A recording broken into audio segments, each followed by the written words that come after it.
Monsieur, Mesdames, bonsoir.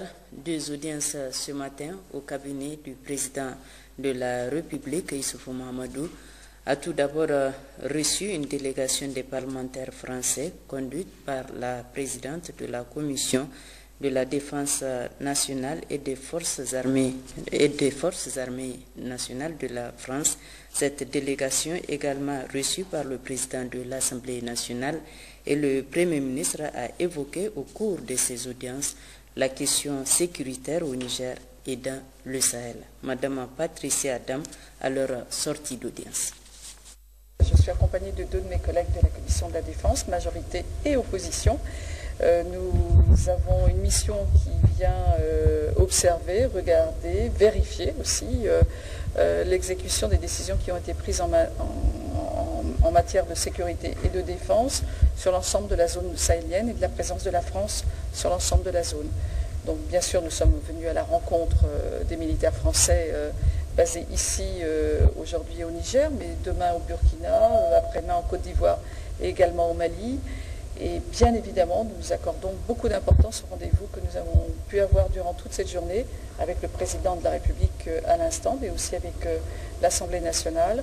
Nous avons pu échanger, connaître l'avis et les avis stratégiques en particulier du Niger par rapport aux questions de sécurité, à la fois sur le nord de votre pays avec la Libye, mais également les questions de sécurité qui concernent la RCA, et bien sûr Boko Haram, qui est une inquiétude aussi pour vos frontières et la sécurité de vos citoyens. Nous avons observé, surtout nous, parlementaires de la Commission de la Défense, qu'il y a une augmentation du budget de la défense ici au Niger. C'est une décision importante que vous avez prise, compte tenu des axes aussi de votre budget, et cela demande des sacrifices pour d'autres ministères, mais sans sécurité, il n'y a pas de développement. Et c'est une mesure particulièrement responsable qu'a pris le président de la République et nous nous soutenons bien évidemment dans cette décision. Le président de la République, Issoufou Mahamadou, s'est aussi entretenu avec le président du groupe Géo-Coton, Yannick Morillon, également reçu par le Premier ministre, chef du gouvernement. La relance de la filière coton dans la région de Dosso était au centre des échanges.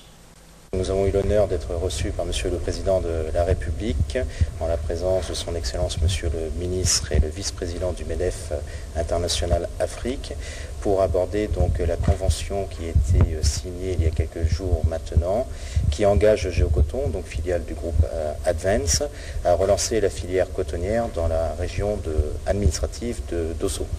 Donc notre engagement est sur une durée de 10 ans, de relancer cette filière en filière intégrée, c'est-à-dire de l'encadrement du monde rural jusqu'à la production, mais également donc l'industrialisation et la commercialisation. L'objectif est d'atteindre le plus rapidement possible une production qui ne serait qu'une première étape de 20 000 tonnes. 20 000 tonnes, c'est de l'ordre tout de même de 8 milliards de francs CFA qui seront injectés dans le monde rural, mais toujours avec cette approche de filière intégrée. Du coton naît la fibre de coton, naît l'aliment de bétail, peut naître de l'huile végétale, et tout cela participe bien évidemment à la vision de Monsieur le Président de la République, l'initiative 3N, puisqu'on parle de sécurité alimentaire. Voilà quel était l'objet de notre entretien. Après l'audience avec le président de l'institution, la présidente Patricia Adam, qui a conduit la délégation des parlementaires français, a tenu une réunion restreinte avec les membres de la Commission de défense et sécurité de l'Assemblée nationale, réunion élargie aux femmes parlementaires. Le premier salon de l'agriculture, de l'hydraulique et de l'élevage Sahel a ouvert ses portes ce matin au Palais des Sports de Niamey, organisé par le réseau des chambres d'agriculture du Niger en collaboration avec les ministères concernés et le Haut Commissariat à l'initiative 3N.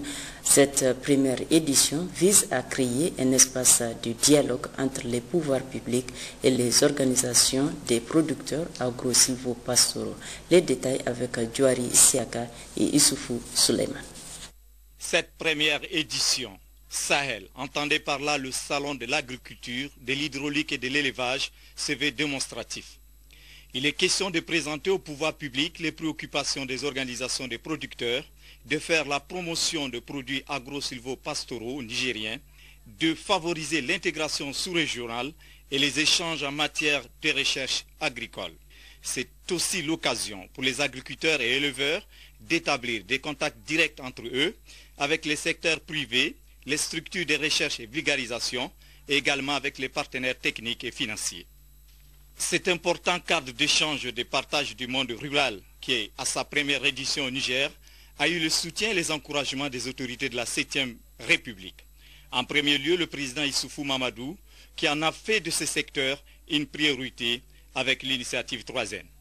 Le gouverneur de Niamey a salué le choix porté sur sa région et a profité de l'occasion pour exposer au public les potentialités qui regorgent la région de Niamey. Pour le chef du gouvernement, ce salon va booster la productivité agro-silvopastorale du Niger. Conformément à l'engagement du chef de l'État, à ce que désormais sécheresse ne soit plus synonyme de famine et que l'excès des pluies ne rime plus avec inondation, le gouvernement a élaboré une stratégie appelée Initiative 3N. Les Nigériens nourrissent les Nigériens. Cette initiative qui privilégie l'appropriation de la stratégie par les acteurs du monde rural met un accent particulier sur le développement des cultures irriguées, l'intensification des cultures pluviales, la sécurisation de l'élevage, la prévention et la gestion des crises alimentaires et des catastrophes naturelles. Elle est aujourd'hui à sa 3e année d'exécution avec des résultats fort encourageants. Mesdames et messieurs, le Niger dispose d'atouts importants à exploiter pour le développement du secteur agricole. Il s'agit désormais de les valoriser à travers le Sahel Niger 2014, qui permet de relever une disponibilité en terre dunaire cultivable de 15 millions d'hectares, dont seulement 7 millions sont actuellement exploités. Un potentiel en terre irrigable estimé à 270 000 hectares. Un important cheptel de plus de 36 millions de têtes. De nombreuses filières pour lesquelles le Niger a des avantages comparatifs évidents. Le marché sous-régional est une opportunité qu'il nous faut donc exploiter pour davantage développer les exploitations agricoles des produits des filières agro-silvopastorales. Il nous revient, en tant que décideurs, producteurs et professionnels, de mettre à profit vos différents cadres de concertation pour faire de ce Sahel-Niger un outil de renforcement d'échanges sous-régional en vue d'exploiter au mieux les potentialités de notre pays dans le domaine agro-silvopastoral. Juste après le lancement officiel de cet événement, le Premier ministre a tenu à visiter les stands d'exposition pour voir de près les différentes productions agro-silvopastorales, les innovations et équipements présentés. Après pratiquement 2 heures de visite de stands, des visites rapides j'allais dire, je constate avec beaucoup de plaisir la richesse extrême de ces stands qui nous font dire que vraiment nous sommes en très bonne voie au Niger sur la voie donc de la prise en charge par nous-mêmes de notre propre développement et en particulier la réalisation de cet objectif noble qui s'appelle les Nigériens nourrissent les Nigériens.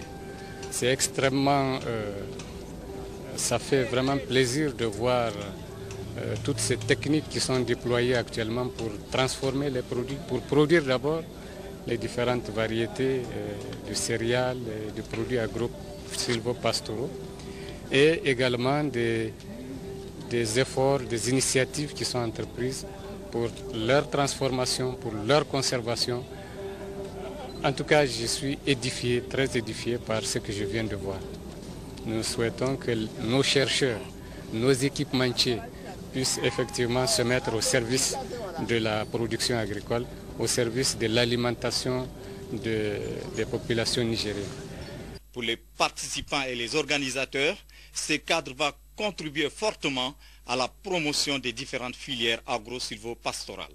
Le temps est venu au Niger pour que l'agriculture soit une vraie destination, pour que l'agriculture soit valorisée et qu'elle permette aux exploitations familiales, aux producteurs, à leurs organisations de mener des activités économiques tourner vers l'avenir pour conquérir des marchés. Nous avons eu l'honneur, effectivement, et nous sommes fiers d'avoir signé une convention avec les autorités du Niger qui nous engage dans la région de Dosso à relancer la filière cotonnière. Ce qu'il faut savoir, c'est que cette filière cotonnière a pour mérite de mobiliser des revenus pour le monde paysan, mais également, grâce à ces revenus, de relancer d'autres cultures vivrières et de rente. Donc cette démarche s'inscrit pleinement dans la volonté du chef de l'État, le programme, l'initiative 3N. Nous travaillons dans la connaissance de l'économie rurale pour aider les différents producteurs, qu'ils soient agricoles, forestiers, d'élevage et dans le domaine aussi divers du maraîchage, etc., à leur apporter toutes les technologies qu'on a produites. Et ces technologies, elles sont diversifiées, qu'elles soient dans le domaine de la semence, qu'elles soient dans la connaissance des sols, qu'elles soient dans les recommandations en termes de directives pour les accompagner, et qu'elles soient aussi en termes de nourrir les hommes et les animaux. Et donc nous travaillons dans ce cadre et nous contribuons à aller de l'avant. Ce grand rassemblement du monde rural au Niger, appelé Sahel, prendra fin en principe le dimanche 9 mars prochain au Palais des Sports de Niamey. La ministre déléguée aux Affaires étrangères et à la coopération a reçu les copies figurées des lettres de créance des nouvelles ambassadeurs accrédités auprès de notre pays. Madame Sani Mariam Moussa a tout d'abord reçu les lettres de l'ambassadeur extraordinaire et plénipotentiaire du Royaume d'Espagne, José Luis Prado.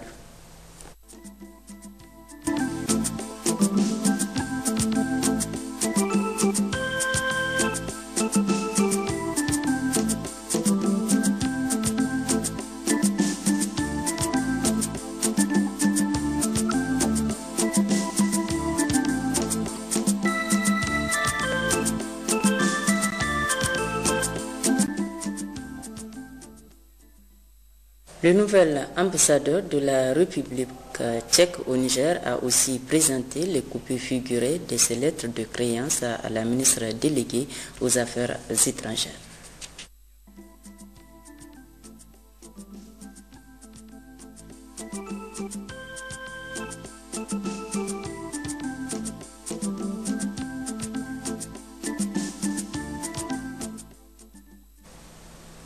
Alfonso Di Rizzo, c'est le nom du diplomate italien reçu ce matin par la ministre déléguée aux Affaires étrangères avec les copies figurées de ses lettres d'accréditation.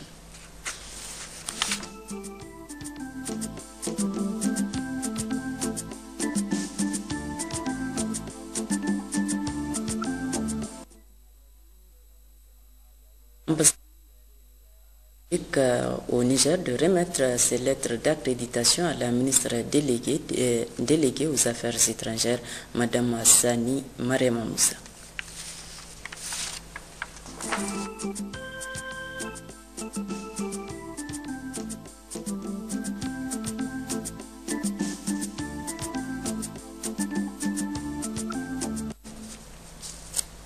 Le président de la haute autorité à la consolidation de la paix et le chef de délégation de l'Union européenne au Niger ont procédé ce matin à la signature d'une convention portant sur le financement du projet d'appui à la paix et à la stabilité. Un projet financé par l'instrument de stabilité de l'Union européenne et la coopération danoise pour une enveloppe de plus de 3 milliards de francs CFA. Baroukouba, Gérard Abdelaziz. À travers la présente signature de convention de financement du projet d'appui à la paix et à la stabilité PAPS d'un montant de plus de 3 milliards de francs CFA. Il s'agit pour l'Union européenne et le Danemark d'aider le Niger à travers la haute autorité à la consolidation de la paix HACP à atténuer les risques d'insécurité et d'instabilité provenant des menaces terroristes et de l'extrémisme religieux dans la zone sahélo-saharienne entre autres.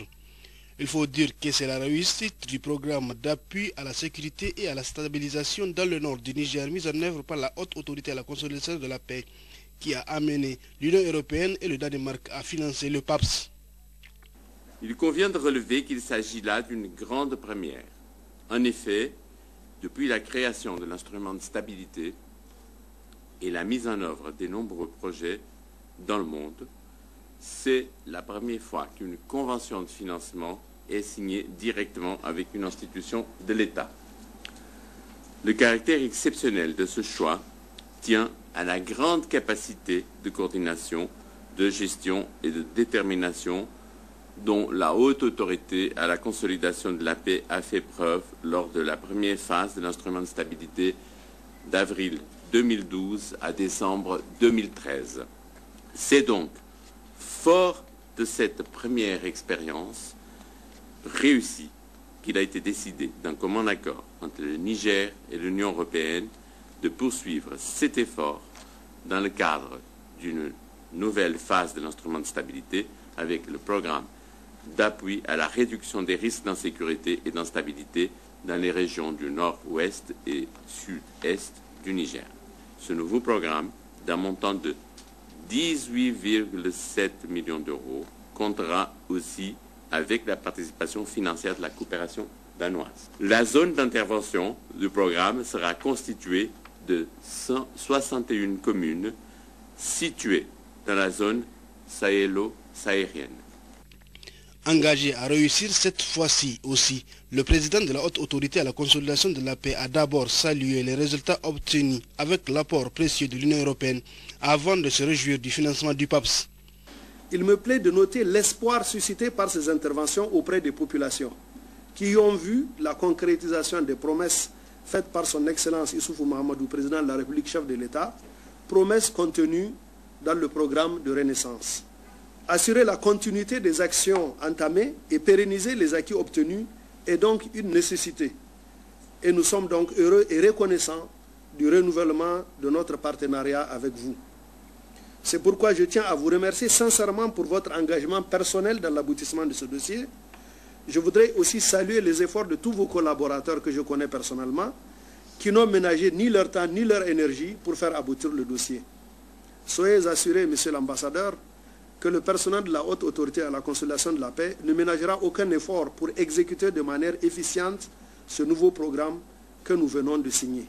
Le nouveau programme d'appui à la réduction des risques d'insécurité et d'instabilité dans les régions du nord-ouest et du sud-est du Niger de l'Union européenne, dans le cadre duquel s'inscrit le PAPS, d'un montant de 18,7 millions d'euros, touchera 61 communes de Tillabéri, Tawa, Agadez, Zender et Difa.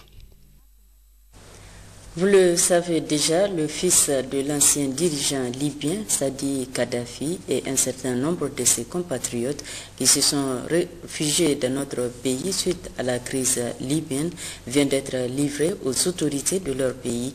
C'est en effet le ministre de la Justice, Marou Amadou, a tenu ce matin un point de presse pour apporter des éclaircissements par rapport à cette décision des autorités nigériennes.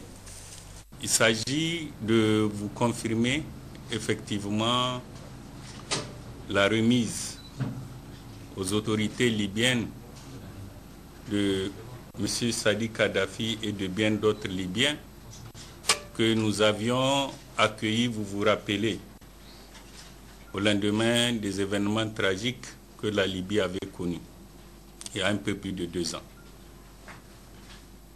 Mais avant cette remise déjà, il faut dire que nous avions remis aux autorités libyennes le sieur Mansour Abdallah, qui avait été bien accueilli dans ce pays et bien traité conformément aux engagements pris par les autorités libyennes.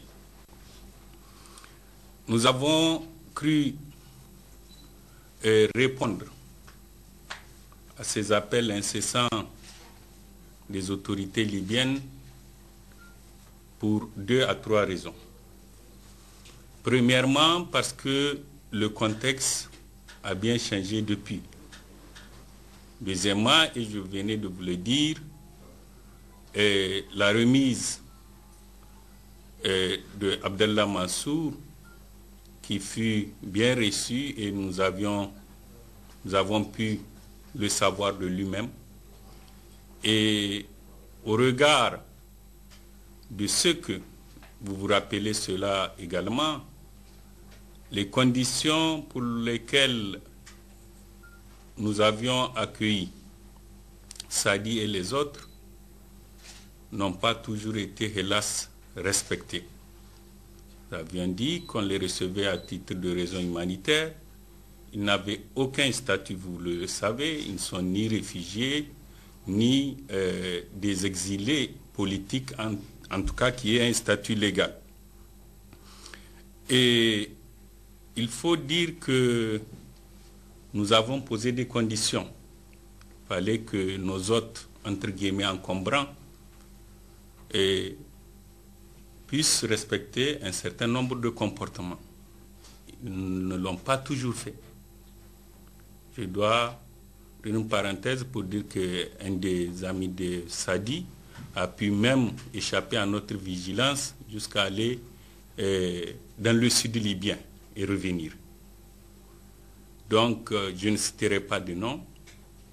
Et cela est une position assez difficile pour le Niger, qui est un voisin de la Libye.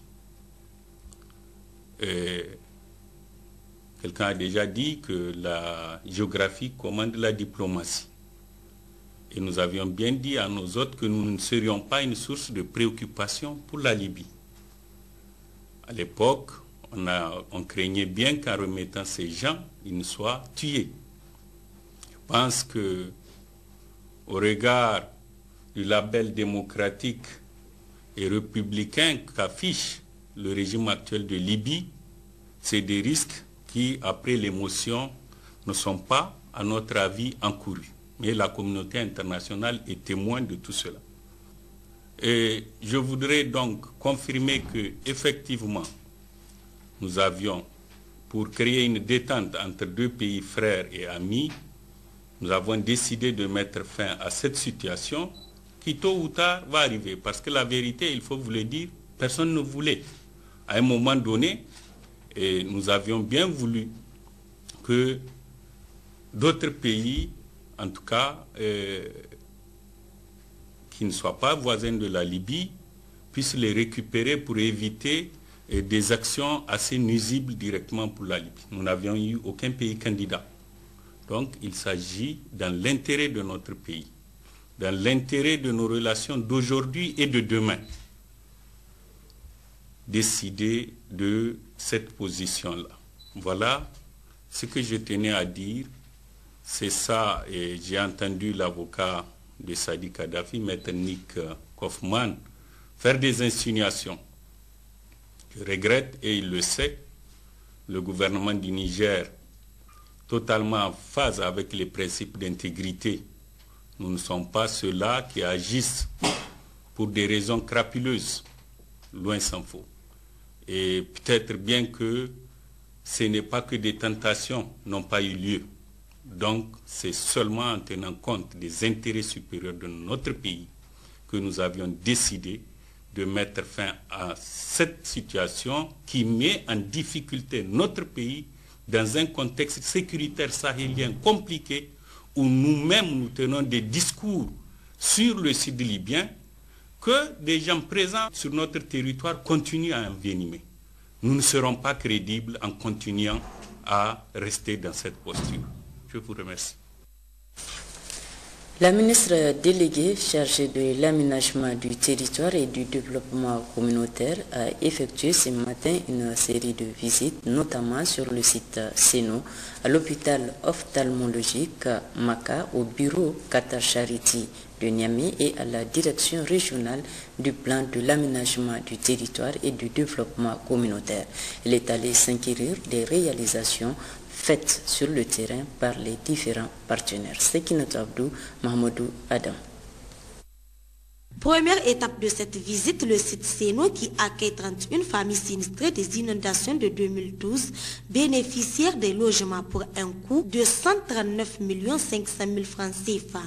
Ces logements sont financés par Qatar Charity, dont la mission est de contribuer à l'amélioration des conditions de vie des populations vulnérables. Deuxième étape de cette visite, l'hôpital ophtalmologique Maka, qui a pour mission de lutter contre la cécité au Niger. Au bureau Qatar Charity, la ministre a suivi une présentation de cette structure. Quant à la direction régionale du plan de l'aménagement du territoire et du développement communautaire, des explications ont été données à la ministre sur le fonctionnement de cette direction. L'objectif de cette visite-là, c'était donc de constater les réalisations des ONG et associations durant ces dernières années de savoir quelles sont leurs perspectives pour les années à venir. Ensuite, maintenant, les informer sur le processus d'élaboration des plans de développement régional qui est en cours au niveau de toutes les régions et leur demander de s'inscrire activement étant des acteurs principaux dans le développement local, donc de s'inscrire dans ce processus et aussi attirer leur attention sur le souci du gouvernement de réduire les disparités inter- et intra-régionales au niveau de toutes les régions. Au niveau des différents sites visités, vraiment nous avons été satisfaits des réalisations. Et au niveau de la direction régionale aussi, nous sommes vraiment satisfaits de constater que cette direction-là est bien dotée en ressources humaines et même en moyens matériels. Et vraiment, d'une manière globale, nous sommes vraiment très satisfaits des résultats de cette visite. Après cette visite, la ministre a pris bonne note des doléances qui ont été formulées. Elle a aussi rassuré les partenaires qu'elles seront transmises à qui de droit avant de les exhorter à persévérer dans cette dynamique, notamment la réduction des disparités inter- et intra-régionales au niveau des régions. La ministre a enfin encouragé les partenaires dans cette initiative combien louable. Le ministre de l'Urbanisme et du Logement, Habib Mohamedou Salissou, a signé cet après-midi un protocole d'accord avec ONU Habitat dans le cadre de la mise en œuvre de la 3e phase du programme de réhabilitation des quartiers Gamkali et Saga. Nous y reviendrons dans nos prochaines éditions. À Difa, le ministre de la Jeunesse et des Sports a tenu ce matin une rencontre avec les différentes structures des jeunes afin de les entretenir sur un certain nombre de programmes initiés par son département ministériel. C'est la MJC de Difa qui a accueilli cette rencontre du ministre Abdul Karim Damalam avec les jeunes de Difa. Après Dosso, Maradi et Zender, le ministre de la Jeunesse et des Sports a apporté son message visant la création d'emplois aux jeunes du Niger, comme l'a souhaité le programme de renaissance du président de la République, Issoufou Mahamadou. Le ministre a d'abord expliqué aux jeunes qu'ils figurent parmi les 8 premières priorités du gouvernement de la 7e République. C'est pourquoi son département ministériel s'est adonné depuis quelques mois à la construction et à la réhabilitation des centres de jeunes dans le pays afin de trouver aux jeunes un cadre d'information et d'insertion socio-économique. En ce qui concerne cette présente tournée en profondeur qui s'achève avec Difa, le ministre a fait part de la mise en place d'unités d'embauche bovine à hauteur de plus de 10 millions de francs CFA. Les sommes sont immédiatement disponibles. Vos dirigeants, le gouverneur et autres vont vous organiser donc un groupement. Cet argent va servir à l'achat de thorium et de génie pour que vous puissiez faire des unités, non seulement des unités laitières, mais également la production de la viande. Initiative heureuse selon le président du conseil régional de la jeunesse, Biri Kassoum, qui dira tout de suite qu'ils vont s'organiser à leur niveau pour bénéficier de cette subvention de l'État. Il a par ailleurs sollicité l'apport des autorités pour résorber le problème récurrent de chômage auquel est confronté les jeunes de Difa. Sur place, le gouverneur de Difa, Soumana Gao, a apporté un début de solution car au niveau du ministère de l'élevage, il est prévu un programme destiné aux jeunes et en ce qui concerne les sociétés d'exploitation minière de la zone, le gouverneur est en pourparlers avec les responsables pour l'insertion des jeunes dans ces sociétés. Faisant partie de la délégation ministérielle, le président du Conseil national des jeunes, Ali Oumarou, s'est dit satisfait de la marque d'attention des autorités à l'endroit de la jeunesse. C'est une satisfaction pour nous de constater que les vœux du président de la République, les engagements pris par le président de la République, chef de l'État, sont en train d'être matérialisés à travers notre ministère de tutelle, qui est le ministère de la Jeunesse. Vous savez que depuis 2 ans maintenant, le ministère de la Jeunesse fait partie des ministères en charge d'éducation, mais aussi d'emploi, parce qu'il faut dire que le président avait donné un quota de 25 000 emplois, environ 25 000 emplois que le ministère de la Jeunesse devait créer. Cela ne va pas se faire à la fonction publique, vous conviendrez avec moi. C'est pourquoi les activités génératrices de revenus sont créées dans certaines régions. D'autre part, c'est des embauches bovines. Bref, en tout cas, des initiatives que les jeunes, en tout cas eux-mêmes, ont décidé de porter. Et c'est satisfaisant ce que nous avons vu à Dosso, l'engagement des jeunes à Maradi et des Anders, aujourd'hui à Difa, démontre que la jeunesse veut accompagner le président de la République. La jeunesse veut travailler, mais il faudrait qu'on crée les conditions pour elle.